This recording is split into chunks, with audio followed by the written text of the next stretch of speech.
Alright, so welcome back din sa ating channel dito sa Bob's TV.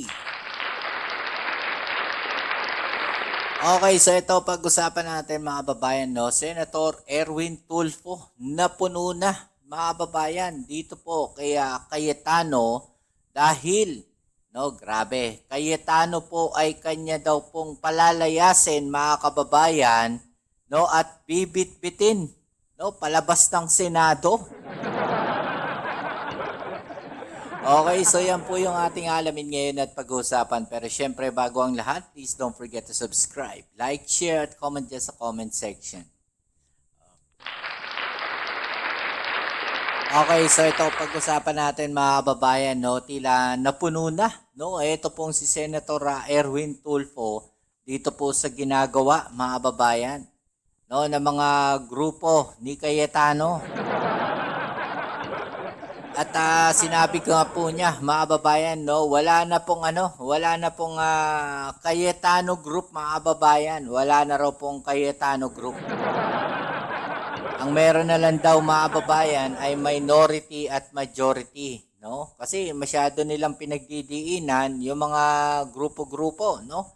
Malinaw naman po, may mga ebidensya na inilabas at marami na po, no, ang sumang-ayon at pumabor doon po sa ginawa, no, ng minority group ngayon mga kababayan. Okay? So eto, panoorin natin, no, ano nga ba ang gagawin ni Senator Erwin Tulfo dito kay Cayetano mga kababayan. Okay, so eto po yan. No, grabe Kausapin po mainit. natin ang bagong talagang Senate Blue Ribbon Committee Chair ng Gatchalian Bloc na si Senador Erwin Tulfo. Magandang umaga at welcome po sa Balitang Hali, sir. Thank you, Connie. Correction po. Wala na pong Gatchalian Bloc, Cayetano Bloc. It's just a majority bloc headed po by Acting Senate President Win Gatchalian. Yes, Minority bloc po yung Okay, so wala na pong Cayetano group, Cayetano block mga kababayan. No, meron na lang po minority at saka majority mga kababayan. No, malinaw po 'yan, ha? kabila. Yes, yan po ang nabanggit din na kinikinala ng Malacanang at ng House of Representatives, sir. Pero ito nga ho, ano ho ang masasabi ninyo? Kasi sa hearing na ginawa ho, kahapon, Nawala. o pagpupulong na ginawa dyan sa Senado sa pangunguna po ni Senator Cayetano. Hindi po may tatawag o may tuturing na hearing po yung Miss Connie kasi nga yun po ay parang media forum or press conference nila dahil hindi po siya official, hindi po siya recorded, wala pong recorder doon, wala pong stenographer, wala pong prib, yung members po ng Senate media para maging official po yun. Sila-sila lang po yun. Pagkatapos, So in short mga babayan, bogus lang po. No, para lang silang nag-press conference doon. Tsaka kung papansinin ninyo, no, sila lang po yung nandoon. No, yung abogado nga. No, yung abogado nga netong si Saldico saglit lang nila question. Kung titignan kasi natin, hindi talaga doon yung focus nila. No, kunyari lang 'yun. No? Balat kayo lang na may mga inimbita sila. Pero ang totoo po niyan, mga kababayan, ang totoong gusto nilang mangyari diyan, no, ay makaharap. No, ito pong 18 na marites na to na sinasabi nga. Yun lang po ang totoong focus nila dyan. Makapagsalita yan, makapanumpa daw sa blue ribbon na bogus nila, mga kababayan. Yun lang ang totoong pakay nila dyan. Ha? Hindi nila talaga gustong imbestigahan yung flood control na yan, mga kababayan. Ang gusto lang nila, gamitin po yung investigasyon na yan, no, para maidawit yung Pangulo natin. Marami na silang pagtatangka. No, yung impeachment nga sa Pangulo natin, no, isa pa. Ito pong destabilization plot sa Pangulo. Pinagtatangkaan nila, no, na patalsikin yung Pangulong Bongbong Marcos. Yan lang po talaga ang gusto nila kasi para maiupo po yung gusto nilang iupo diyan.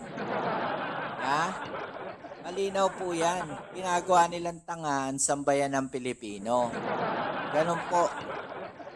No, at eto namang mga nasa kabila paniwalang paniwala sa kanila sa kasinungalingan kahit na nagkakabuhol-buhol na yung kwento, nagkakabuhol-buhol na mababayan yung script nila, tuloy pa rin na naniniwala etong mga DDS.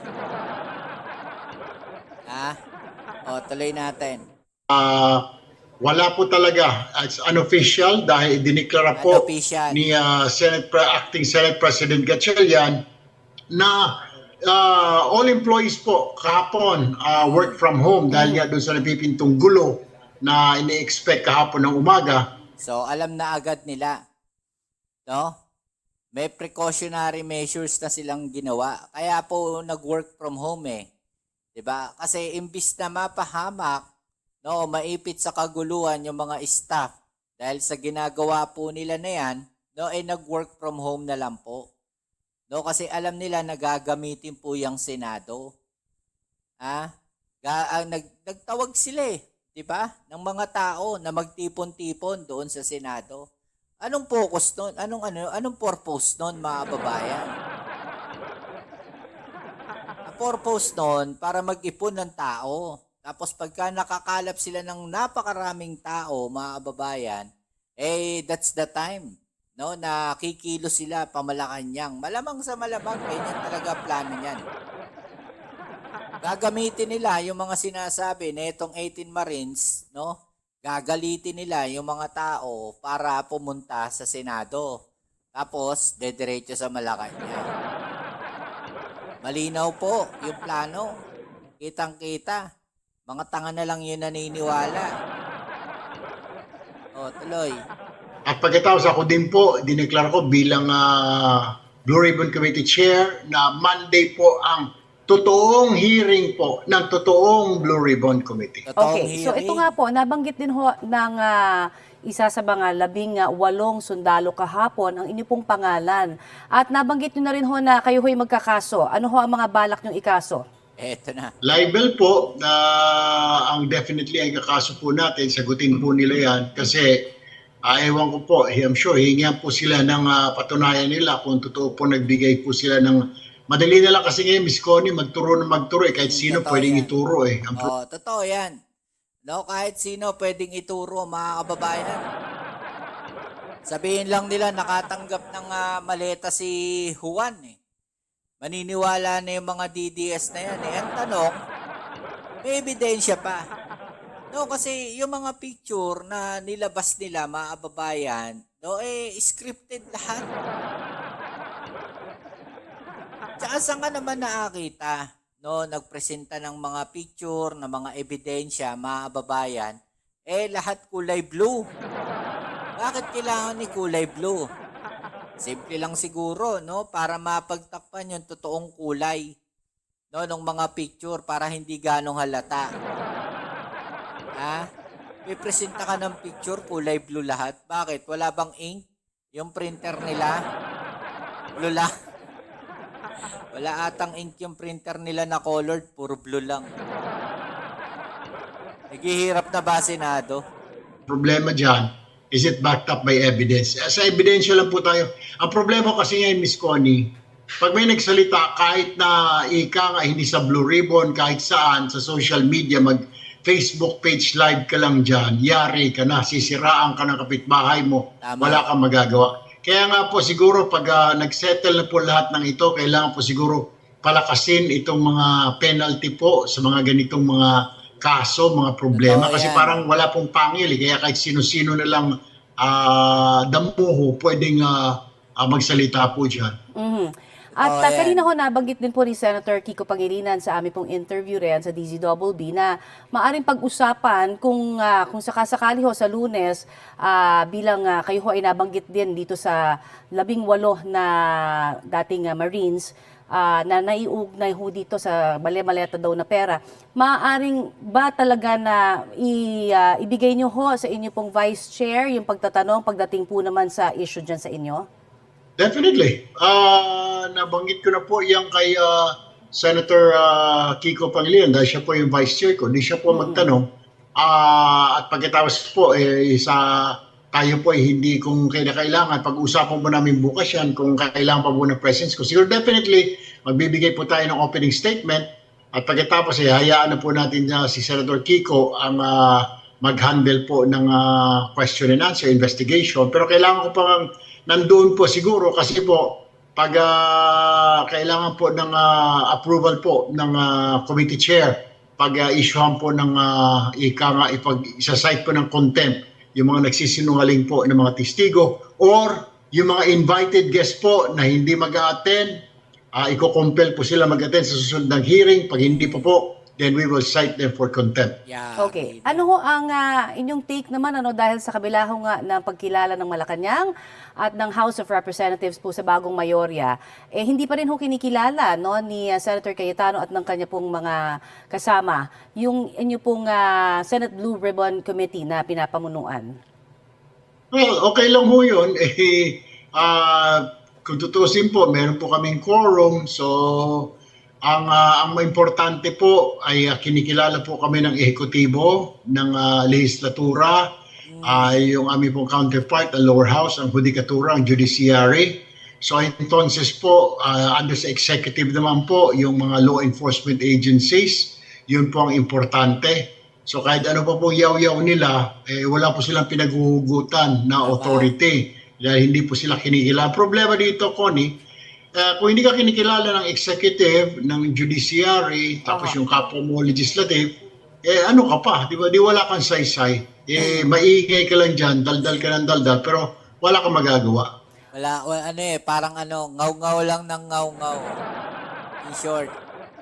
No, wala naman na talaga siya magagawa, mga babayan, dahil marami na nagsabi na legal po yung ginawa ng bagong majority. 'Di ba? Legal po yung ginawa nila. At ang illegal po, mga babayan, yung mga ginawa po ni Cayetano. Yun ang mga illegal. Yung hindi pagpasok, pagsasabotahe sa Senado. Yun ang illegal. Okay, speaking of magagawa, meron ho bang mga limitations ang kawalan po ng Senate President sa ngayon dahil ito nga ho ay bakante? Wala po sa tingin ko po, wala. But I will have to check, I will have to go back, kukonsulta ko po sa grupo and then I will review the rules po. Ang sinasabi lang po kasi doon, 13, you need to have a Senate President, to elect a Senate President. 12, you can dislodge the Senate President. Pero you cannot not approve or vote or appoint Senate President na wala kulang sa 13. So, kaya nga po, si Sen. Win Gatchalian is Senate pro tempore lamang po. But he's the acting Senate President right now in the absence of a Senate President. And how will this affect po yung impeachment court? Wala, may quorum po kami. Mas maganda kasi yun, tinitingnan ko na rin po kung hindi sila mag-a-attend. Kami yung 12, 10 na lang sila. Alam niyo ho ba, mas mapapabilis sa paggawa ng mga batas. Dahil wala nang kukontra, wala nang chatter, walang talkies na gano'n, na magsasalita na wala namang saysay, katuturan. Mas maganda po yung 12 siguro. Mabilis po yung trabaho nun kaysa meron kang 10 na questionin ka na wala namang kapupulutan ng mga katanungan. So, tuloy po yun, yung impeachment po, meron po kaming quorum kahit di po sila mag-attend, di bahala po sila sa taong bayan, they have to explain how come they don't want to attend the trial, Ms. Con. At dahil nasabi nyo nga ho na illegal yung pulong kahapon, ano naman yung magiging effect ng mga sinabi po ng dating sundalo? Hindi ho ba sila sakop ng privileged communication na? Wala po kasi po hindi naman po recorded po yun, di ba, walang entry po sa Senate po namin na mga books. So, wala pong saysay, maski manumpa sila hanggang gusto nila, wala po yun. Ano gagawin po nila doon? Report, magsasabit sila sa report. Alam po ni Senator Cayetano, alam po ni Senator Marcoleta, walang saysay yung hearing kahapon, ibigay man nila sa ombudsman yon, hindi po tatanggapin yon dahil hindi po authorized yung hearing po na yon, yung hearing-hearingan pala. Bagkos yun pa isang media forum lang or circus, what have you. Pero wala po talaga, wala pong basis, legal basis po yun. Okay, so in other words, hindi po sila magiging immune sa mga kaso kung sasampahan po sila? Ay, opo. We're planning. I'm planning to file libel charges po doon po sa mga gumawa-gawa ng mga kwento. Titignan ko pa po kung sino pa po pwede makasuhan. Pinag-aaralan po ng abogado ko. Okay, ito naman po, yung sentimiento rin ninyo dahil kayo ho ay dating media personality rin bago ho kayo maging senador. Ano ho ang masasabi nyo dun sa sinabi ni Senador Rodante Marcoleta na karamihan daw sa mga media ay bayaran? Lahat po yata ng media nadamay po doon, kaya nasaktan din po tayo. Marami tayong kaibigan pa rin sa media. Kaya nga nag-text po ako doon sa isang Senate reporter. Sabi ko, hindi ba kayo gagawa ng statement para barahin yung matanda na yan? Sabi nila, meron na, Sen. Erwin, gumagawa na po kami, babasahin na lang po mamaya. Pagkatapos siguro, medyo naisip-isip po ni Senator Marcoleta na, oops, medyo nagkamali ako, yung bibig ko walang control, hindi ko na, mas mabilis yung bibig ko kaysa sa utak ko. So, binawi niya. Mas mabilis yung bibig sa utak, mga kababayan. Madaldal nga kasi yung matanda na yan. Po, pero nagpalabas na rin po ang National Press Club. Kinukundi na po nila yung sinasabi, inaakusahan ng mga corrupt ang media, lalo na po dyan sa Senate. Yung pinapatamaan niya po yung Senate media. Nako, talagang hindi mali po yun. Kaya po sa Monday po, sana mag-attend po siya. Tatanungin ko siya, saan mo pinaghuhugutan yung sinasabi mo na corrupt ang mga media? Ipaliwanag mo sa amin. Pagkatapos tatanungin ko rin po. Labas niya yung ebidensya. Yun ang the best doon. Kung sinasabi niya, daw na corrupt yung media, ilabas niya yung ebidensya. Sa ebidensya na lang tayo magbase. Wag na puro daldal, wag na puro ngaw-ngaw. No? Ebidensya. Yun ang the best dyan, mga babayan. Yung head po o yung representative ng Senate media na nagko-cover sa Senate, para mag-comment po siya, mag-react doon sa sinabi ni Senator Marcoleta. Okay, sa inyo pong pangungunahan ng hearing sa Lunes, sir, meron na hubang mga nakapag-confirm, particular na ho doon sa 18 sundalo, sabi ay 6 ang inyo pong imbitahan. Ano na ho ang update ninyo? Yung mga pinadala na po namin, yung si Speaker Martin Romualdez through the Secretary General po ng House, pinadala na po namin invitation. No Wednesday po sinabi namin na invited po siya pero ma-move yung hearing sa Monday, which is the day after tomorrow. Yung mga Marines din po, sinabihan po namin, pati sila Attorney Baligod, sina Senator, dating Congressman Mike Defensor, inibitahan po namin. May mga congressman po nagpahayag po, katulad po ni Congressman, dahil alam niyo po, hindi naman po recorded yung nangyari kahapon dahil media forum lang yun. Si Congressman Alvarez willing to join us tomorrow. Ganoon din po si Congressman Adjong. Gusto niya pong mabigyan ng oras, so imbitado rin po sila. Yung mga congressman po na gusto po magsalita, pati po si Father Fabic po ay gusto pong magsalita po, invited din po, kampo.